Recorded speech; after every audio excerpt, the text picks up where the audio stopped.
তো অলরেডি কিন্তু এই মুহূর্তে সেকেন্ড ফেজের কিন্তু অ্যালটমেন্ট লিস্ট বেরিয়ে গেছে।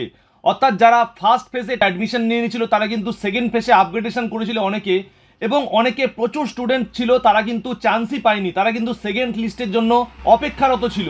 তা এই মুহূর্তে কিন্তু সেকেন্ড লিস্ট বেরিয়ে গেছে একদম। এখানে কিন্তু ফার্স্টেই পোর্টাল খোলার সঙ্গে সঙ্গে আমরা দেখতে পাচ্ছি those who have been allotted seat in the upgradation round are requested to took admission between 24 থেকে 28 জুলাই 2024, অর্থাৎ 24 থেকে 28 তারিখের মধ্যে কিন্তু যারা সেকেন্ড ফেজে অ্যাডমিশন নেবে তাদের কিন্তু ভর্তি হয়ে যেতে হবে।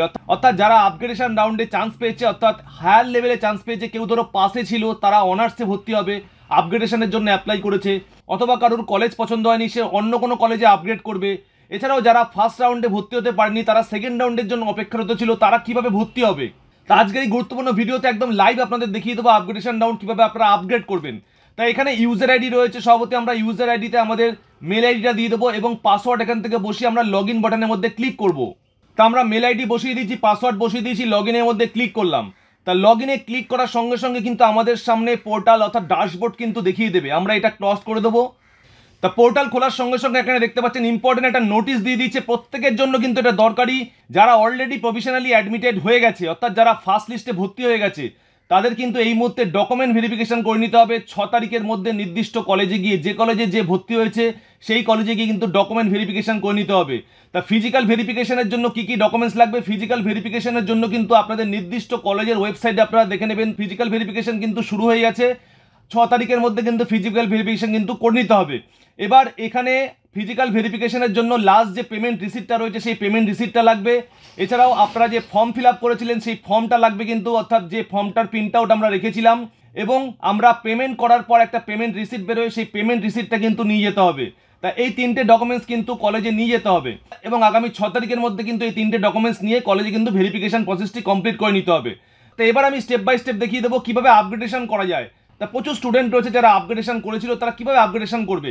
তা বন্ধুরা রাইট সাইডে দেখতে পাচ্ছেন এখানে নেতাজিনগর কলেজ রয়েছে। এই নেতাজিনগর কলেজটা কিন্তু অলরেডি অ্যালোটেড দেখাচ্ছে, অর্থাৎ প্রথম লিস্টে কিন্তু নেতাজিনগর কলেজে তার নাম উঠেছিল এবং সে নেতাজিনগর কলেজে পাশে ভর্তি হয়ে গেছে, অলরেডি ভর্তি হয়ে গেছে, কিন্তু তার হায়ার প্রেফারেন্স করা ছিল, অর্থাৎ অনার্সে সে অ্যাপ্লাই করেছিল, হায়ার প্রেফারেন্স করা ছিল। তা ইতিমধ্যে কিন্তু হায়ার প্রেফারেন্স লিস্ট বেরিয়ে গেছে এবং সে প্রথম লিস্টে যে ভর্তি হয়েছিল, অ্যালটমেন্ট নিয়েছিল, সেই প্রথম লিস্টের টোটাল ডিটেলসটা কিন্তু এখানে প্রথমে আপনাদের দেখাবে। তা প্রথম লিস্টে যেহেতু পার্টস কোর্সে সে ভর্তি হয়েছিল তার 8 নম্বর প্রেফারেন্স ছিল পাশে, কিন্তু উপরের দিকে আরও 7খানা কলেজ সে রেখেছিল সে অনার্সে ভর্তি হবে বলে। তো এখান থেকে কিন্তু ডাউনলোড পেমেন্ট রিসিপ্টটাও রয়েছে, অর্থাৎ সে যে অ্যালটমেন্ট নিয়েছিল পাশে তার ডাউনলোড রিসিপ্টটাও কিন্তু এখান থেকে সে বার করতে পারবে।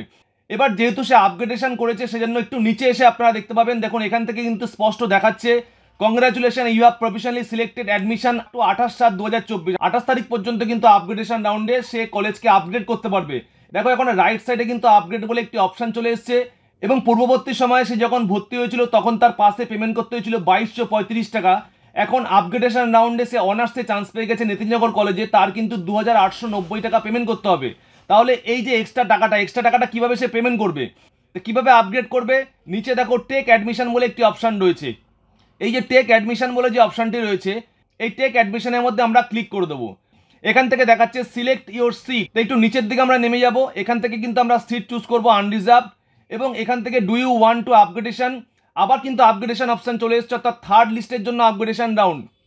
অর্থাৎ যদি আপনার এখনও কলেজ পছন্দ না হয়, আপনাদের যদি উপরের সারিতে আরও কলেজ থাকে তাহলে কিন্তু আবার আপনারা আপগ্রেড করতে পারবেন। তা আমরা এখান থেকে আবার আপগ্রেড করে দিচ্ছি ইয়েস। তা আবার আপগ্রেড করার পর এখান থেকে কিন্তু আমাদের কলেজটা পূর্ববর্তী নিয়মে দেখাচ্ছে। এখান থেকে কিন্তু অ্যাডমিশন ফি 2890, এখান থেকে কিন্তু প্রসিড বাটনের মধ্যে আমাদের ক্লিক করতে হবে। তা প্রসিড বাটনের মধ্যে যখনই আমরা ক্লিক করব, দেখো আমাদের পূর্ববর্তী সময় দেখাচ্ছে if you don't make payment admission will not be considered, upgradation may involve additional payment of refund application. তো এখান থেকে ওকে করে আমরা প্রসিড বাটনে ক্লিক করব, প্রসিড ফর পেমেন্টের মধ্যে ক্লিক করব। তো এখান থেকে দেখো প্রসিড ফর পেমেন্টের মধ্যে যখনই আমরা ক্লিক করবো আমাদের কিন্তু অলরেডি দেখিয়ে দিয়েছে 2890 টাকা আমাদের অ্যাডমিশন ফি লাগবে। এখন অনার্সে ভর্তি হতে কিন্তু অলরেডি আমরা পে করে দিয়েছিলাম 2235 টাকা, তাহলে 655 টাকা কিন্তু আমাদের এখন পে করতে হবে। এই 655 টাকা পে করলেই কিন্তু আমাদের আপগ্রেড হয়ে যাবে। তাই প্রসিড ফর পেমেন্টের মধ্যে ক্লিক করে কিন্তু আপনারা ইউপিআই পদ্ধতিতে, নেট ব্যাঙ্কিং পদ্ধতিতে, আমি যে আগের ভিডিওগুলোতে দেখিয়ে দিয়েছিলাম কীভাবে পেমেন্ট করতে হয়, একদম সিম্পল প্রসেসে আপনারা এখান থেকে পেমেন্ট করলেই কিন্তু আপনাদের কলেজ আপগ্রেডেড হয়ে যাবে, অর্থাৎ নতুন কলেজে আপনারা ভর্তি হয়ে যেতে পারবেন। এবং কলেজে ভর্তি হওয়ার পর কিন্তু আপনাদের সেই কলেজে গিয়ে কিন্তু সব রকম ডকুমেন্টস ভেরিফিকেশনগুলো কমপ্লিট করে নিতে হবে। এবার আপগ্রেডেশন রাউন্ডে কিছু কিছু ক্ষেত্রে কলেজের ফিস কিন্তু কম আছে, সেক্ষেত্রে কিন্তু আপনাদের এক্সট্রা টাকাটা কিন্তু আর পে করতে হচ্ছে না, আপনাদের কিন্তু অ্যাকাউন্টে রিফান্ড হচ্ছে। এক্ষেত্রে যদি আপনারা প্রসিড টু অ্যাডমিশনের মধ্যে ক্লিক করেন, সেক্ষেত্রে কিন্তু আপনাদের একবারে কংগ্রাচুলেশন দেখিয়ে দেবে এবং আপনারা কিন্তু আপগ্রেড কলেজে ভর্তি হয়ে যেতে পারবেন। তা ভর্তি হওয়ার সঙ্গে সঙ্গে যখন কংগ্রাচুলেশন দেখাবে, তখন কিন্তু নিচে গো টু ড্যাশবোর্ড বলে একটি অপশান চলে আসবে। এই গো টু ড্যাশবোর্ডের মধ্যে আপনারা ক্লিক করবেন। তা যখন এই গো টু ড্যাশবোর্ডের মধ্যে ক্লিক করবেন, তখন কিন্তু আপনাদের সামনে আপনারা যে অ্যাডমিশন নিচ্ছেন নতুন কলেজে, সেই নতুন কলেজের অ্যাডমিশনের একটি পেমেন্ট রিসিট আপনার সামনে চলে আসবে। এই ডাউনলোড পেমেন্ট রিসিটের মধ্যে আপনারা ক্লিক করবেন। এই ডাউনলোড পেমেন্ট রিসিটে ক্লিক করে এর একটি কালার প্রিন্ট আউট আপনাদের কাছে রেখে দিতে হবে।